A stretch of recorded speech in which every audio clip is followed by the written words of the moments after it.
Hello दोस्तों, स्वागत है आप सभी का फिजिक्स संसार के इस लेटेस्ट वीडियो में। आज के इस वीडियो में आज का जो हमारा टॉपिक है वो है संधारित्र पर प्रयुक्त एसी वोल्टता, जो कि एनसीईआरटी में इस टॉपिक को संधारित्र पर प्रयुक्त एसी वोल्टता नाम से दिया गया है। जबकि अन्य अगर आप किसी पब्लिकेशन की बुक से देखते हैं तो उसमें आपको ये संधारित्र परिपथ के नाम से दिया गया है, या उसमें ऐसे दिया गया है कि सी परिपथ क्या होता है या सी सर्किट किसे कहते हैं। इस प्रकार से एग्जाम में पूछा जाता है।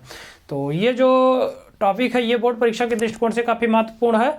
और इसके साथ साथ जो आपका अगला जो टॉपिक एलसीआर परिपथ श्रेणी है उसके लिए काफ़ी ज़्यादा महत्वपूर्ण है। अगर आपको एल परिपथ, सी परिपथ, आर परिपथ नहीं मालूम रहेगा तो आपको एलसीआर परिपथ समझने में काफ़ी समस्या होगी। तो एलसीआर श्रेणी को समझने के लिए आपको एल, सी और आर, ये तीनों जो अलग अलग आपके टॉपिक हैं इनका ज्ञान होना आवश्यक है। तो आज हम लोग इस वीडियो में चर्चा करेंगे कि सी परिपथ क्या होता है, जिसको एनसीईआरटी में संधारित्र पर प्रयुक्त एसी वोल्टता नाम से दिया गया। इससे पहले हम लोग दो परिपथ पढ़ चुके हैं, जिसमें हमने एल पढ़ लिया और आर परिपथ पढ़ लिया। तो सी आज का लास्ट है, इसके बाद हम लोग एलसीआर परिपथ को पढ़ेंगे। तो ये टॉपिक काफी ज्यादा महत्वपूर्ण आने वाले टॉपिक को समझने के लिए। तो चलिए शुरू करते हैं। जैसा कि हमारा जो टॉपिक है वो क्या है, सी परिपथ। सी का मतलब होता है कैपेसिटर, यानी हम लोग एक ऐसा परिपथ लेंगे जिसमें हम लोग एसी वोल्टता का प्रयोग करेंगे, लेकिन उसमें हम क्या करते हैं, एक कैपेसिटर को जोड़ते हैं। यानी एक कैपेसिटर पर प्रयुक्त एसी वोल्टता से उसमें कितनी धारा प्रवाहित होती है, फिर हम लोग जो आपका विभव होता है, जो वोल्टता होता है और जो धारा होता है उसके मध्य का कलांतर देखते हैं, और यही कलांतर एक नंबर में पूछा जाता है। प्लस इसके साथ साथ हम ये भी देखेंगे कि इसका जो फेजर डायग्राम होता है, फेजर आरेख जो होता है वो किस प्रकार से बनाया जाता है। तो चलिए शुरू करते हैं। हम लोग जानते हैं कि जैसा कि आपको परिपथ में दिखाया गया कि ये आपका क्या है, एक प्रत्यावर्ती वोल्टेज स्रोत है, जिसमें से हम लोग प्रत्यावर्ती जब जनरेटर पढ़ रहे थे तो उसमें हमने आपको बताया था कि किसी भी कुंडली में जो प्रेरित विद्युत वाहक बल होता है वो V equal to VM sine omega T के बराबर होता है। तो इतना तो सबको मालूम है। तो ये आपका स्रोत वोल्टता है। तो स्रोत वोल्टता से जब आप इसको एक परिपथ में जोड़ेंगे तो इस स्थिति में ये क्या आपका एक कैपेसिटर है, इसको हम लोग C नाम दे देते हैं। तो जब आप इसको जोड़ेंगे तो इस स्थिति में जब क्या होगा, जब भी आप इसमें विभव को जोड़ेंगे तो इसमें एक धारा प्रवाहित होगी और उसी धारा का मान हमें ज्ञात करना है। तो हम लोग जानते हैं कि जब आप इसको प्रत्यावर्ती वोल्टेज से जोड़ेंगे तो इस कैपेसिटर पर क्या होगा, ये जो आपका प्लस और ये एक पर प्लस और एक पर माइनस होगा। तो इस स्थिति में हम लोग जानते हैं कि यहां से कुछ आवेश क्या होता है, एक प्लेट से दूसरे प्लेट पर स्थानांतरित हो जाता है। तो मान लीजिए कि Q आवेश क्या होता है, पहले से दूसरे पर स्थानांतरित होता है।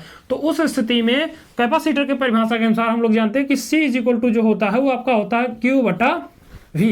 ये हम सूत्र पढ़ चुके हैं। तो यहां से अगर V का मान निकालें तो V इक्वल टू आ जाता है आपका Q बाई C। यानी जो आप इसमें जब आप इसको प्रत्यावर्ती वोल्टेज से जोड़ेंगे तो इस स्थिति में जो आपका संधारित्र है उस पर कितना विभव उत्पन्न होगा, वो होगा आपका V equal to Q by C। और इसी की सहायता से हम इस परिपथ में बहने वाली धारा का मान ज्ञात करेंगे, और उस धारा की सहायता से और जो आपका ये विभव है इन दोनों के बीच हम लोग फेजर डायग्राम को बनाते हैं। तो नोट्स अगर आप बनाना चाहते हैं तो नोट्स के लिए हम लैंग्वेज पहले लिख देते हैं ताकि आपको नोट्स बनाने में कोई समस्या ना हो। तो इसके लिए हम लिखते हैं कि माना किसी संधारित्र को, यहां पर लिखेंगे माना किसी संधारित्र को किसी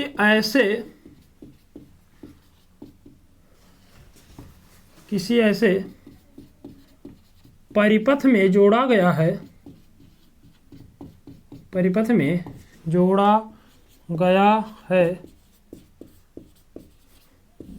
जिसकी वोल्टता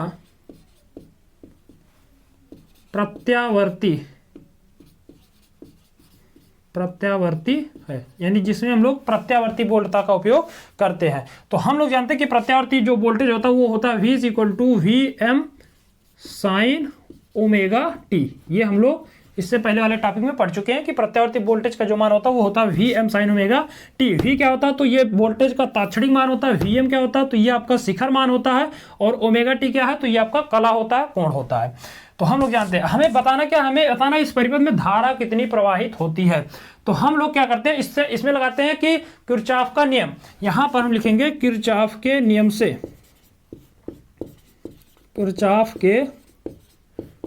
से किरचॉफ का जो सेकंड नियम है वो कहता है कि किसी भी परिपथ में जो उपस्थित सभी वोल्टताएं होती है उनका जो बीजगणितीय योग होता है वो शून्य होता है। या आप ऐसा कर सकते हैं कि उसमें यह बताया गया कि किसी भी परिपथ में जो विद्युत वाहक बल होता है वो अलग अलग प्रतिरोधों पर उत्पन्न विभवांतर के बराबर होता है। तो यहां पर हम लोग इसमें जानते हैं कि जो विद्युत वाहक बल, इसका जो स्रोत विद्युत वाहक बल है वो आपका V है। तो ये V जो होगा ये बराबर होगा किस पर, ये बराबर होगा ये जो कैपेसिटर इस पर उत्पन्न विभवांतर के। हम लोग जानते हैं कि कैपेसिटर पर उत्पन्न विभवांतर कितना है, V इक्वल टू Q बटा C। तो यहां से आप इसको लिख सकते हैं Q बटा C।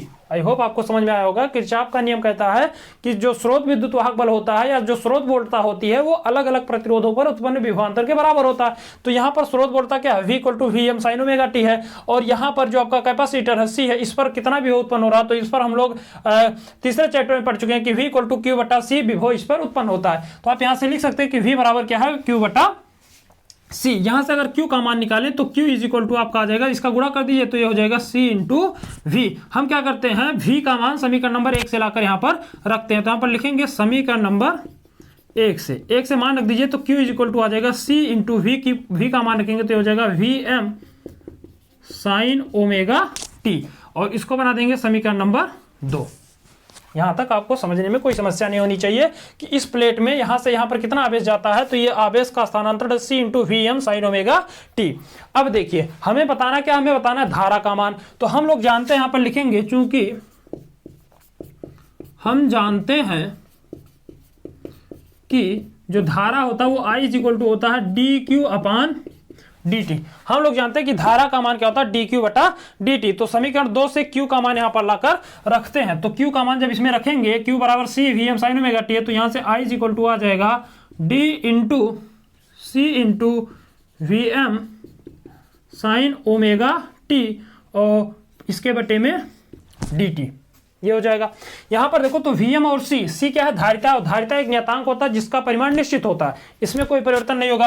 प्लस Vm क्या है, तो Vm जो है वो वोल्टेज का शिखर मान है, ये भी नियत होता है। तो ये दोनों क्या होंगे, बाहर हो जाएंगे। तो यहां से I इज इक्वल टू आ जाएगा C इंटू VM, इधर आएगा D upon dt into sine omega t। अब हम क्या करेंगे, जो आपका साइन ओमेगा t इसके t के सापेक्ष हम क्या करते हैं, अवकलन करते हैं। तो अवकलन का एक सूत्र होता है, हम लोग जानते हैं कि अवकलन d upon dt into sine kx जो होता है ये बराबर होता है k cos kx के। ये अवकलन का एक सूत्र होता है कि d upon dt sine kx is equal to होता है k cos k into x के बराबर होता है। तो हम क्या कर देंगे, इसका जब समाकलन करेंगे तो ये आपका हो जाएगा, अवकलन करेंगे माफ कीजिएगा, तो अवकलन जब करेंगे तो ये हो जाएगा C इंटू VM क्या है, तो शिखर मान है। इसका अवकलन होगा तो यहाँ पर देखो जैसे यहाँ पर kx का हो रहा था तो k पहले आएगा, इसे यहाँ पर ओमेगा t का होगा तो ओमेगा क्या होगा, पहले आ जाएगा। तो omega into cos omega t, ये हो जाएगा। अब यहां पर अगर आप दिमाग लगाएं तो यहां पर क्या है, C into VM into omega. और C into VM into omega है क्या, तो C into VM into omega जो है वो है धारा का शिखर मान। तो यहां से हम यहां पर लिखेंगे चूंकि C into omega into VM is equal to क्या है, IM। तो IM इसकी जगह पे जब रख देंगे तो ये हो जाएगा I is equal to IM into cos omega t। ये आपका एक सूत्र बन जाएगा। अब यहां पर देखिए तो आपका V का मान है VM साइन ओमेगा t, इसका मान है I equal to IM cos omega t। अब यहां पर जब हम तुलना करेंगे तो यहां पर देखो ये cos का ग्राफ बनेगा और ये किसका है, साइन का है। तो तुलना करने के लिए आपको cos को चेंज करना पड़ेगा किसमें, साइन में। तो हम क्या करते हैं, आगे इसको सॉल्व करते हैं। तो आगे जब इसको सॉल्व करेंगे तो हम जानते हैं यहां से हो जाएगा I is equal to IM into cos omega t. Cos को साइन में चेंज करने का एक सिंपल सा सूत्र होता है, हम लोग जानते हैं कि sine 90 plus theta is equal to होता है कॉस थीटा। तो कॉस थीटा को हम लोग क्या लिख सकते हैं, साइन 90 प्लस थीटा भी लिख सकते हैं। तो यहां से I इज इक्वल टू आ जाएगा IM इंटू साइन, इसकी जगह पे हो जाएगा π/2 प्लस ओमेगा टी। π/2 का मतलब होता है 90, क्योंकि पाई का जो मान होता है वो 180 होता है और इसके बटे में 2 का मतलब है, इसके बटे में 2 बराबर कितना आ जाएगा, 90। तो ये केवल लिखने का तरीका अलग है, मान वही है। तो यहां से I इक्वल टू आ जाएगा IM into sine π/2 plus omega t. या इसको ऐसे भी लिख सकते हैं कि IM into sine omega t plus π/2। Two, इसको बना देंगे समीकरण नंबर 3। अब देखो, अब हम क्या कर सकते हैं, जो आपका समीकरण नंबर 1 और जो आपका समीकरण नंबर 3 है, इन दोनों की आसानी से तुलना कर सकते हैं। यहां पर देखो, तो यहां पर V तात्क्षणिक मान विभव का, यहां पर ये धारा का तात्क्षणिक मान, ये धारा का शिखर मान, ये विभव का शिखर मान वोल्टता का, ये धारा का शिखर मान, ये साइन है, यहां पर साइन, यहां पर भी साइन है, यहां ओमेगा टी है, यहां भी ओमेगा टी है। अंतर कितने का है, तो अंतर है आपका यहां पर π/2 का। ये π/2 है क्या, तो ये π/2 है कलांतर। क्या है, कलांतर, क्योंकि ये क्या है, कला है, और ये क्या है, ओमेगा टी, ये भी कला है। तो कला और ये भी कला, ये भी कला, दोनों के बीच अंतर अगर देखें तो दोनों के बीच अंतर कितने का, π/2 का।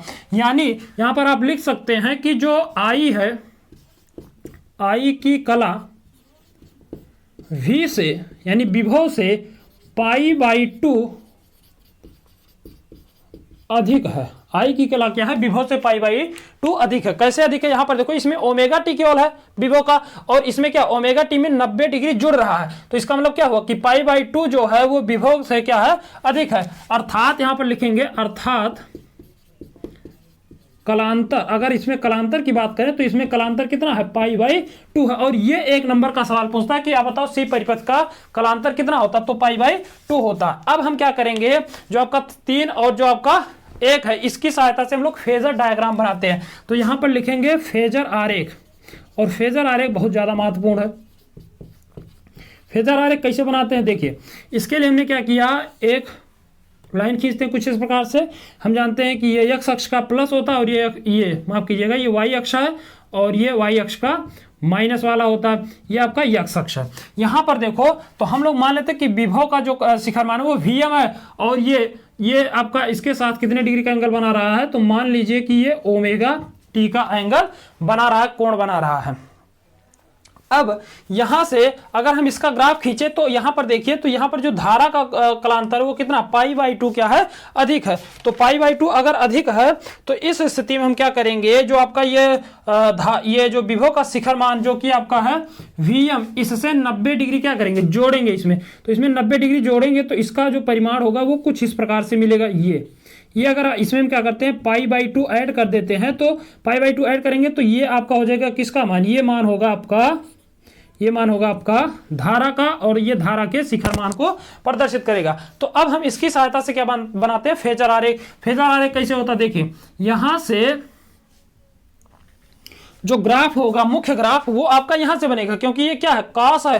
कास को हमने चेंज किया किसमें, साइन में, और यहां पर ये क्या है, साइन है। तो साइन और कास को लेकर के हम लोग क्या करते हैं, ग्राफ बनाते हैं। तो हम लोग जानते हैं कि साइन का ग्राफ जो होता है वो आपको कुछ मान पहले याद होने चाहिए। आप जानते हैं कि साइन जो 0 डिग्री होता है, साइन 0 का मान 0, साइन 0 मान कितना होता है, 0 होता है। और cos 0 का मान क्या होता है, cos 0 का मान 1 होता है। तो अगर यदि कंडीशन है कि ओमेगा टी कितना है, 0 है, यदि ओमेगा टी क्या है, 0 है, जहां पर ये आपका ये क्या है, ये ओमेगा टी है, और ये क्या है, 0 है। तो अगर ये 0 है तो इस स्थिति में जो विभव का, ये विभव वाला ग्राफ होगा, विभव जो बोलता है, विभव को चाहे बोलता को, ये आपका क्या होगा, 0 होगा। तो इसलिए इसका ग्राफ क्या होता है, 0 से शुरू होता है और 90 डिग्री पर क्या होता है, अधिकतम होता है। ये जो मान है ये क्या है, अधिकतम मान होता है, क्योंकि हम लोग जानते हैं कि साइन 90 का जो मान होता है वो आपका 1 होता है, और cos 90 का मान अगर देखें तो cos 90 का मान 0 होता है। तो यहां पर इसलिए इसका जो ग्राफ होता है वो कुछ इस प्रकार से आपको देखने को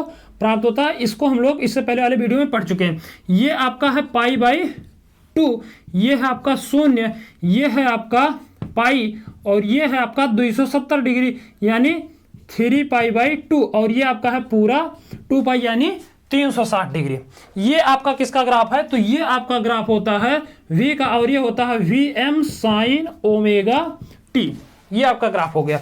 अब अगर हम cos का देखें तो हम लोग जानते हैं कि cos ओमेगा टी, cos का जो ग्राफ होता है तो हम लोग जानते हैं कि cos 0 का मान कितना होता है, 1 होता है। यानी अगर cos में 0 डिग्री मान दिया गया तो इसका जो सबसे मैक्सिमम मान होता है वो 0 डिग्री पर होता है। तो मैक्सिमम मान हमने यहाँ पर देखे तो यही है आपका। तो इसका जब मैक्सिमम मान देखेंगे तो यहाँ से, तो ये विभव का मैक्सिमम मान था, इसका अगर मैक्सिमम मान देखें तो यहाँ से ये स्टार्ट होगा।